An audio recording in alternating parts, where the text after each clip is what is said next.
Let's give Chris Shetty another round of applause for those beautiful renditions. Good evening, ladies and gentlemen. President Kaplan, Honorable Consul General, Assistant Secretary of State Nisha Biswal, Mr. David Johnson, Mayor Pro Tem Alonzo, who I don't think is here yet, elected officials, city leaders, community leaders, business leaders, chamber members, honorees, and friends.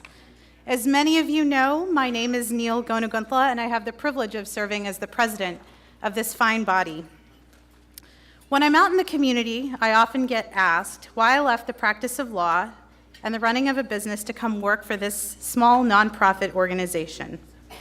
So I thought I'd take just a minute to share with you why I think this organization is so important. Like some of you in this room, my parents moved to the US in the early 70s to pursue higher education and economic advancement. And being immigrants to a new country, they had to adapt. They changed the way they dressed, they changed the way they talked by consciously Americanizing their accent and adopting new words into their vocabulary. They changed the things they cooked. My mom learned how to use a springform pan and make cheesecake. And they adopted traditions unfamiliar to them, like putting up a Christmas tree and singing jingle bells, all so that they could raise an American family. And like many American immigrants, they're proud of their heritage and share a love for their motherland, the motherland that taught them to be global citizens. And so, no matter how much softball I played, they insisted that I take regular visits home to India so that I could take in its values and its customs.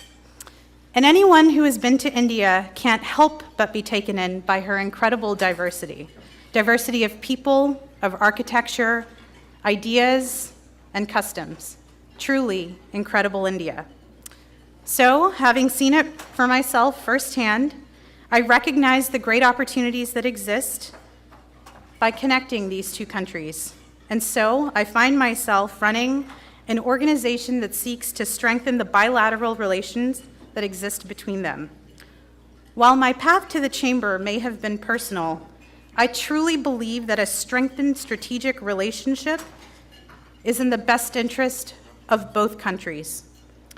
While we here in the United States may have the most technologically advanced community, broad and technical higher education, and creative ingenuity that is rarely seen in the world today, India and Indian Americans bring great opportunity in terms of an educated and technically advanced workforce and 1.2 billion consumers of American products and services.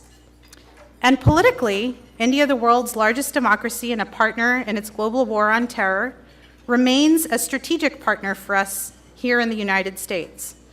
It is no wonder that political and business leaders in both countries continue to forge stronger bonds of friendship. Thank you to our Presidents Bush and President Obama, Prime Minister Singh and Modi, and of course our own Senator Cornyn for taking the lead and bringing these countries closer together. Since 1999, 17 years ago, when the Chamber opened its doors, it has been helping to connect people, organizations, businesses, political leaders, community leaders, and people through the hard work of its board members and through its leadership. The Chamber has spearheaded many initiatives to support business development of American companies interested in doing business in India and with the Indian community, and it has supported business development of Indian and Indian American-owned companies that are interested in adding value right here in North Texas. For the last 17 years, we have been connecting people and creating wealth. Alongside our business development initiatives, we have supported initiatives in higher education, and most importantly, we have been honoring individuals who have demonstrated great leadership in advancing US-India relations, their people, their education, and their business. And that brings me to the first award of the evening. And before we get there, may I please ask Chairman Mahesh Shetty and Founding Chairman A.K. Mago to please come to the stage.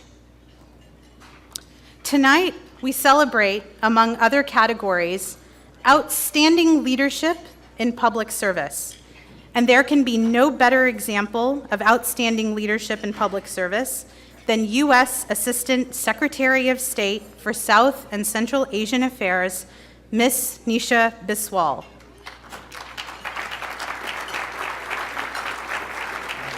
Ms. Biswal is an Indian-American public servant who has been working tirelessly behind the scenes to strengthen U.S. interests around the world and to strengthen ties with India.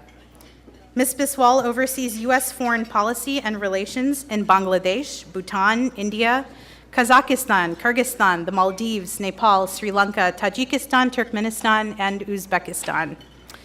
During her tenure, she has focused on strengthening bilateral relations and regional relationships to enhance the security, stability, and prosperity of South and Central Asia. And under her leadership, the U.S. has supported economic development and encouraged economic interests and connectivity within South and Central Asia as a part of the U.S. rebalance to Asia. In addition to that, she has a long and illustrious career in various other governmental and non-governmental roles, which I will not get into tonight.